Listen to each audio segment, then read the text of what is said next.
Olá! Já parou para pensar em como a gente pode, de fato, assumir as rédeas do nosso próprio comportamento? Hoje a gente vai mergulhar de cabeça nos mecanismos da mente para entender exatamente isso. Vamos desvendar como usar a neuroplasticidade e a dopamina para, quem sabe, reprogramar quem a gente é, desde o comecinho, lá no nosso mindset, até a construção de hábitos poderosos. A jornada para a mudança começa agora.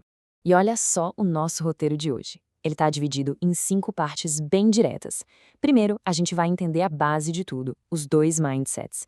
Depois, a gente entra na ciência por trás da mudança, ou seja, como nosso cérebro funciona. Em seguida, a gente encara o dilema químico da motivação, a dopamina. Daí, a gente parte para a prática com a engenharia de hábitos e, para fechar, um verdadeiro manifesto para a gente sair da inércia.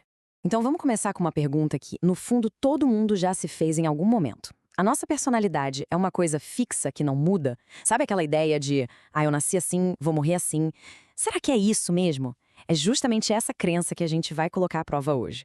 E isso já nos joga direto para a nossa primeira exceção, porque no fim das contas, o desenvolvimento pessoal é uma escolha, uma decisão que a gente toma todo santo dia entre duas maneiras de ver o mundo que são, assim, completamente opostas. Pensa assim, de um lado tem a tal da mente fechada. É aquela que reclama de tudo, que trava na frente de um obstáculo, que já decreta que algo é impossível. Ela sofre com o que os outros pensam e vive controlada pela raiva, pelo medo. Agora, do outro lado tem a mente aberta.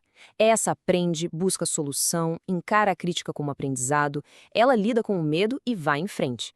Ela entende que ser vulnerável faz parte do crescimento. Essa divisão toda tem nome, né? Os famosos mindset fixo e mindset de crescimento. A pessoa que está no mindset fixo geralmente foge de desafios, sabe? Fica na defensiva, ignora um feedback construtivo.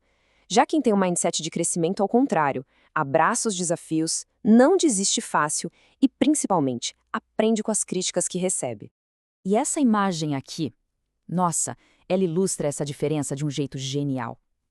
Tá vendo esses 2 caminhos? O da esquerda, do mindset fixo, é o caminho da fuga, do mínimo esforço. Já o da direita, o do mindset de crescimento, é o que nos leva, pela persistência e pelo aprendizado, para um lugar de liberdade. E o ponto mais importante é este. Adotar o mindset de crescimento é o ponto de partida, é a base para qualquer mudança real e que dure. Tá, legal. Mas como é que essa mudança de mentalidade vira uma coisa de verdade, palpável? A resposta, gente, tá na ciência. E o nome dela é neuroplasticidade. É a capacidade incrível que o nosso cérebro tem de se reorganizar, de criar novas conexões, tudo isso através do esforço. E essa frase aqui diz tudo. O cérebro é modificado quando a gente se esforça para usá-lo. Não é um passe de mágica, sabe? São as pequenas atitudes feitas com consistência, dia após dia, que vão literalmente religando os fios dentro da nossa cabeça. Agora, para deixar isso bem concreto, olha só esse exemplo. Imagina começar com algo super simples, decidir ir ao mercado a pé. De tanto repetir, isso vira um hábito, uma caminhada diária. O cérebro vai lá e cria um atalho neural para isso. Com o tempo, esse esforço fortalece tanto esse caminho que um objetivo que antes parecia loucura, como correr uma maratona, de repente se torna uma possibilidade real. Mas se o nosso cérebro pode mudar, por que é tão, mas tão difícil começar? Para entender isso, a gente precisa falar do nosso motor químico, daquela substância que está no centro tanto da motivação quanto da procrastinação, a dopamina. E aqui tem um ponto fundamental. Ao contrário do que muita gente pensa, dopamina não é a molécula do prazer. Ela é, na verdade, a molécula da motivação. Ela que nos dá aquele empurrão para a gente ir atrás de uma recompensa. Sem dopamina, simplesmente não tem esforço. As coisas perdem a graça e a gente não sai do lugar. E aí que entra o dilema do nosso tempo, o sequestro da nossa atenção. Pensa comigo, cada vez que a gente rola o feed do celular ou come um doce, o cérebro ganha uma dose rápida e fácil de dopamina. A consequência disso é que ele fica mal acostumado, sabe? Viciado nessa gratificação instantânea. E aí, tarefas importantes que exigem esforço, tipo estudar, se exercitar, acabam parecendo chatas e sem graça em comparação. Então, como a gente escapa disso? A solução é meio que resetar o sistema, com um detox de dopamina. O processo é simples, mas muito poderoso. Primeiro passo, identificar esses comportamentos impulsivos. Segundo, trocar essas recompensas fáceis por hábitos mais saudáveis, como ler ou meditar. E terceiro, organizar o ambiente. Tirar o celular de perto, usar uma agenda, focar em uma coisa de cada vez. Ok, com a mentalidade ajustada e o sistema de dopamina mais equilibrado, chegou a hora da gente sair do porquê e ir pro como. Agora a gente entra na engenharia de hábitos, um sistema bem estruturado para construir comportamentos melhores. A primeira lei é: torne-o claro. Não adianta só dizer, vou me exercitar mais. Tem que ser específico. Vou treinar na sala às 6 da tarde, de segunda a sexta. Clareza é tudo. A segunda lei é: torne-o atraente. A gente pode turbinar a vontade de fazer algo se a gente amarrar esse hábito com uma coisa que a gente já gosta. Por exemplo, só vou ouvir meu podcast favorito enquanto estiver caminhando na esteira. Seguindo a terceira lei, torne-o fácil. Nosso cérebro ama o caminho de menor resistência, então se a ideia é ir para academia, já deixa a roupa e a garrafa d'água prontas na noite anterior. É sobre diminuir o atrito.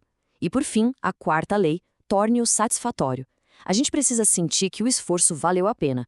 A recompensa tem que ser imediata.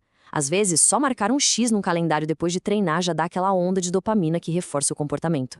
E para colocar essas leis para funcionar, tem uma técnica muito poderosa, que é o empilhamento de hábitos. A ideia é basicamente ancorar um comportamento novo em um que você já tem. A fórmula é super simples. Depois de meu hábito atual, eu vou fazer meu novo hábito. Tipo, depois de escovar os dentes de manhã, vou meditar por 1 minuto.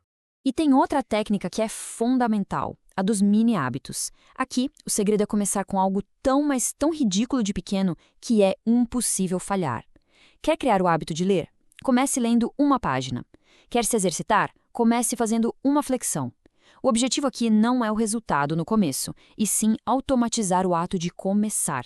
Isso tudo nos traz para a nossa última parte. A gente já passou pela teoria, pela ciência, pelas técnicas.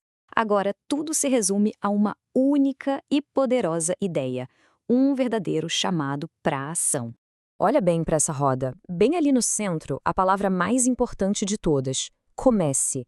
É isso. Comece hoje. Comece com medo mesmo, comece com dúvida, comece sem ter as condições perfeitas, comece acreditando no seu potencial.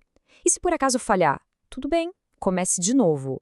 E essa é a mensagem central. O desconforto não é um sinal para parar. Pelo contrário, ele é o combustível do progresso. O fracasso não é uma sentença final, é só uma parte do processo. É a oportunidade perfeita para a gente mostrar para aquele nosso antigo mindset fixo do que a gente é realmente capaz. E assim, a gente encerra com uma pergunta. O fracasso não define uma pessoa, as ações, sim. Com todo esse conhecimento e todas essas ferramentas em mãos, a única questão que realmente importa agora é: o que vai ser o seu começo hoje?